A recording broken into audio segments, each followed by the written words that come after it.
everyone, welcome back to Ellie's Culture Craving. We've done a lot of videos on TV and film, and we've not really done any videos on books yet, which is something that I really wanted to do on this channel. So that's what we're doing today. As I say every week, I'm currently reading Station 11 by Emily St. John Mandel, which I'm very excited about. I've literally only just started reading it. But also this week, I read Sappho, Stung with Love, Poems and Fragments. In my course this year, Comparative Literature at University College London, we read If Not Winter, which was a collection of Sappho fragments put together by Anne Carson, and I was absolutely amazed. I had never come across Sappho before. She is the first female poet that we have in the Western canon. She was writing 2,600 years ago in ancient Greece on Lesbos. She is arguably a lesbian. She was at least bisexual. She writes a lot about women and romanticising women and sexualising women, and I just think it's fascinating because as a writer she's so like forward and important to feminist writing, to queer theory. I just don't understand how I've not come across her before. I'm absolutely fascinated, and so I bought myself this Penguin Classics edition of some Sappho poems. They're put together really nicely, however unaccurately in some ways, because there's so many gaps in Sappho, as I learned from reading the Anne Carson version. You know, there's so much we don't have, and there's so much which is just words here or there, and this has been put together as very logical poems, which they're just not, and I think they could have done a better job at explaining that what we're seeing are not full poems. We're seeing collections of fragments. But anyhow, I have collected a list of quotes from this text which really spoke to me and really amazed me, and I just thought I'd read them to you. I don't know if I'll explain them as I go, but they're not necessarily quotes I relate to. Some of them are pretty dark. Right, so I'm just going to go ahead and read them. That girl will learn love, though she do it against her will. Come girls, beat your fists down upon your breasts and shred your dresses. It is wrong to play a funeral song in the musician's house. It simply would not be decorous. But when you lie dead, no one will notice later or feel sad. That's a particularly sad one. I can imagine has hit people quite hard over the years. But a strange longing to pass on seizes me. Flame runs radiating under my skin. All that I see is hazy, my ears all thunder.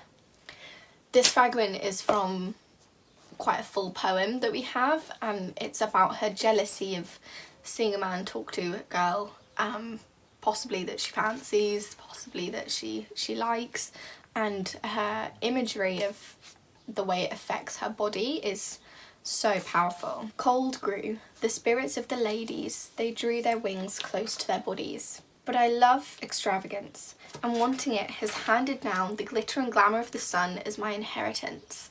I love this one because I think what's so amazing about Sappho is her acknowledgement of femininity, the love of glamour. I think Lesbos is quite a glamorous island from what I've read. It was quite a luxurious place, and as a woman I think it's quite interesting seeing the love of that luxury in poetry, rather than just being delicate and sensible as women tend to be in poetry. I think this is what's so brilliant about having a female poet as opposed to seeing women in male poetry. What being a woman is very different person to person, but I think perhaps Sappho captures that female desire for decadence in a way that men perhaps haven't over the years.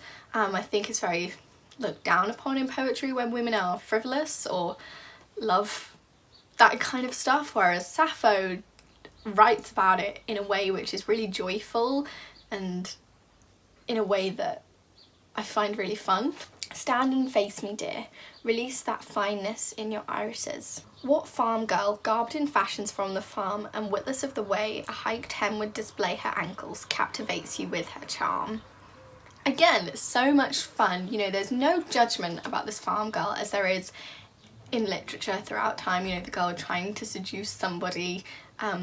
The judgment here, or at least that's what's explained in the introduction in this, the judgment here is that the girl's not doing it good enough. She's wearing frumpy clothes, like that's never gonna work. Like, let me show you how to do it. This is the right way to seduce a man. And I just think that's, again, so much fun. You know, the judgment is not on her sexuality as it is in a lot of poetry. You all have memories because of what we did back then when we were new at this. Yes, we did many things then, all beautiful. The people I strive most to please do me the worst injuries. This one hit me. I feel like I relate to that. I can't stand being the old one any longer, living with you. Humans simply cannot be ageless like divinities. Even their age withered him, bound still to a wife forever young. I'm interested by this because obviously people do not stay forever young.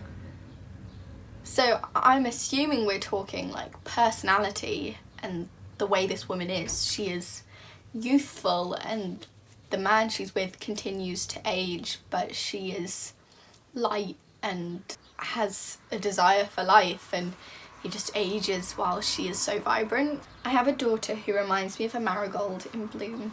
Woven together, garlands upon garlands, and only lately, fresh from Sardis, a spangled headband. This is kind of what I was talking about earlier, you know, talking about that feminine luxury and that desire for stuff. There's no sort of judgment about that experience of a spangled headband.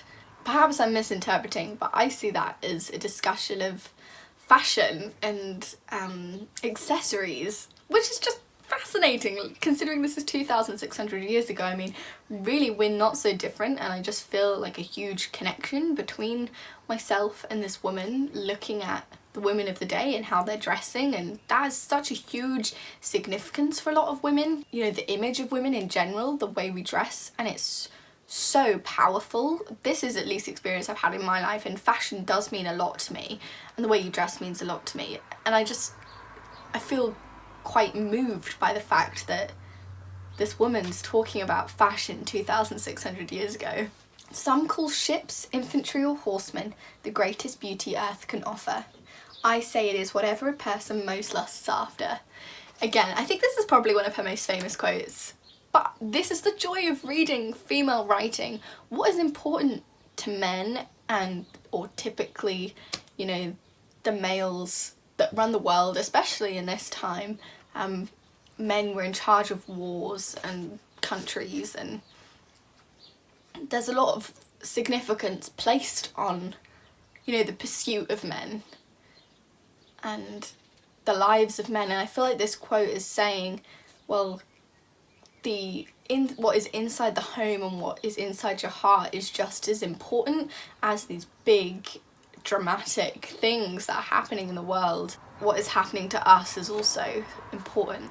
We march to a wedding, yes, you know it well, so pack the maids off quickly. What do you resemble, dear husband, to be? You resemble a supple seedling, a green tree. My book says that there's quite an erotic tone in this, which is quite nice. You can see this quote in like two ways. Obviously the phallic element of it, but also the idea of a husband-to-be being something to grow, just a sapling, just, you know, it's sort of like a new life, something quite fresh. Star clusters near the fair moon dim, their shapely shimmering whenever she rises, lucent to the brim and flowing over. Wealth without real worthiness is no good for the neighbourhood. I feel like this is quite a political statement. It's quite bold. You know, having lots of money without putting it places where it's going to be useful has no point to the people. I think that's quite powerful, and you know, just having money isn't enough. You have to use it right. I want to tell you something, but good taste restrains me. I think this is perhaps the most famous Sappho line. Either I have slipped out of your head, or you adore some fellow more instead. See, that's quite heartbreaking. There's so much emotion in that quote. I don't know what the right course is, twofold are my purposes. I mean, I just feel like she spoke such truths, you know, real human experiences and alternative human experiences that we don't even see in poetry from 100, 200 years ago. She was so fresh. you know, I never knew this woman existed until I got to university. I just think it's wrong. I don't know. I just feel like there's a huge gap in our education system. And we have the last quote. I declare that later on, even in an age unlike our own, someone will remember who we are.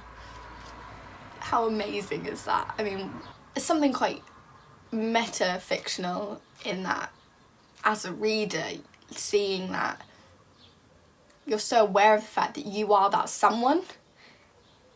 Obviously, none of these were written for readers. Well, they were written for readers, in sense of written down. But Sappho was a composer, she was a lyricist, she was a musician, and she sung this, and they were recorded by other people because I suppose other people saw the value in her words and what she'd written. So I think the fact that someone wrote this down, I mean, how many people have been involved in the writing of that line? And it's like they're saying to the reader, look, please remember us. We have faith that you're going to acknowledge what we've done here. And because we acknowledge you, we acknowledge that the world is going to change and move on and we're going to die and be forgotten. But can we not be forgotten? Just please, because what is said here is important. So anyway, that was me being a bit profound. I hope you enjoyed this video. I will see you next time.